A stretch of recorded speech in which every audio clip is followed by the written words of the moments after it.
Hola, em dic Toni Carbos i sóc un dibuixant de còmics i il·lustrador d'aquí, de Sant Boi de Llobregat.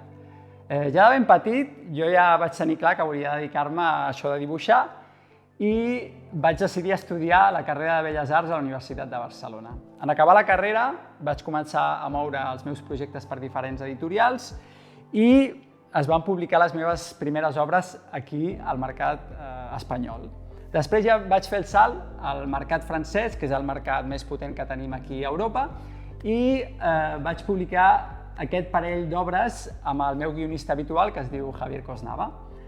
L'última és aquesta d'aquí, que es diu Le Dernier Lapon, que és l'adaptació d'una novel·la del mateix títol d'un escriptor que es diu Olivier Truc. És una novel·la que va tenir força èxit a França i de la qual porten el quart llibre, que és una saga així de novel·la negra protagonitzada per un parell de policies de la policia dels Rens de Lapònia. Doncs res, això és tot, espero que els pugueu llegir i que us agradin. Vinga, adéu. Soc la Núria Salan, soc santboiana i he escrit moltes coses al llarg de la meva vida.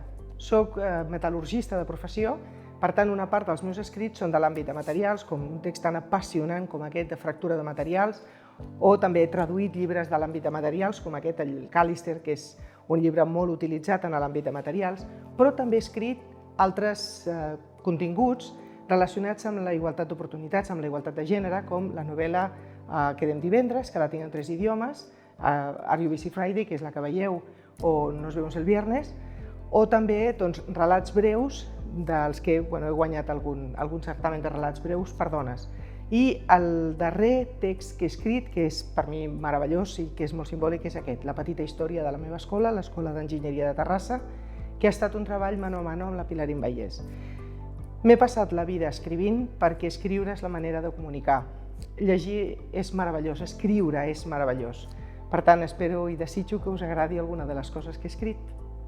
Me llamo Julián Fernández Cruz, soy autor, resido en Sant Boi de Llobregat y vengo un poco a explicaros lo que son mis obras.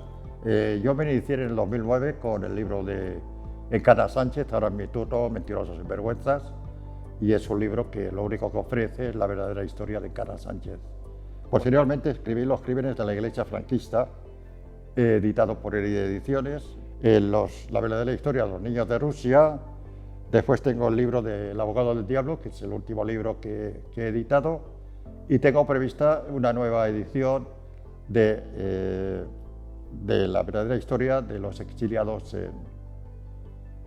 en México, cual titulo El exilio dorado, donde a través de lo que fue el tesoro del Vita estuvieron viviendo intelectuales, anteburguesía catalana, jueces y abogados de la República, y alguno de ellos regresó a España siendo millonarios. Ei, soc en Paco Sánchez, nascut aquí a Sant Boi. Soc llicenciat en Geografia i Història per la Universitat de Barcelona i actualment soc professor de secundària en l'Escola Pedagogium Cos del nostre municipi. Fa 10 anys que col·laboro amb Ràdio Sant Boi en els programes Xarada, Forever Joves i El Momento Inútil. Durant la pandèmia vaig començar a preparar algun programa de ràdio i d'allí va sorgir la idea de recollir totes aquelles cançons que escoltaven en els balcons. D'allà va sorgir Les canciones de los balcones. És un recull d'aquestes cançons i sobretot vull reivindicar aquelles cançons que han significat molt i la tasca del músic.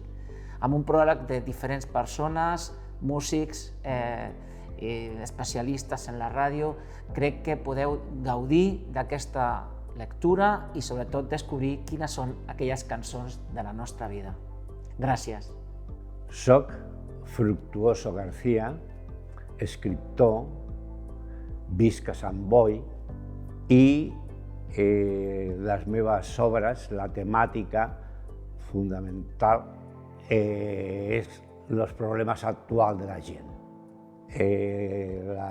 Tinc 2 novel·les i 2 llibres de relats curts. L'última obra és El sueño de un soñador, que és el primer relat que surt al llibre i va estar premiat per un concurs literari que va convocar els ferrocarrils catalans. Aquí teniu les obres i, en fi, espero que us agradin. Hola, el meu nom és Alfredo Segarra, soc barceloní, tot i que em sento samboià, porto 30 anys visquent aquí, i a Sant Boi és on he desenvolupat les meves dues aficions, que són l'escriptura i el dibuix. Vaig començar fa 11 anys publicant La daga de los 7 dioses, autoeditada. Després, més endavant, vaig publicar El galeón del murciélago, que és una de les meves favorites perquè està ambientada a diferents indrets d'aquí de Sant Boi entre el segle XVII i l'actualitat. Aquest és un recull de 40 relats, perquè també m'agrada escriure relats, tinc diversos premiats i els vaig recollir en aquesta antologia. Pen Station és un recull de 16 poemes de prosa poètica i cadascun té una il·lustració, és un videollibre i està ambientat en unes vacances que vaig fer a Nova York. Històries confinades és un llibre en el que van participar l'any passat diversos autors locals, autors i il·lustradors. Aquí he tingut la sort de poder combinar les dues meves aficions, que són l'escriptura i la il·lustració, perquè vaig participar en un relat il·lustrat. I l'any passat, l'últim llibre que he tret ha sigut La daga de los 7 dioses un altre cop, però sota segell editorial. Espero que gaudiu de les meves obres, en especial d'aquesta, i que la disfruteu molt llegint.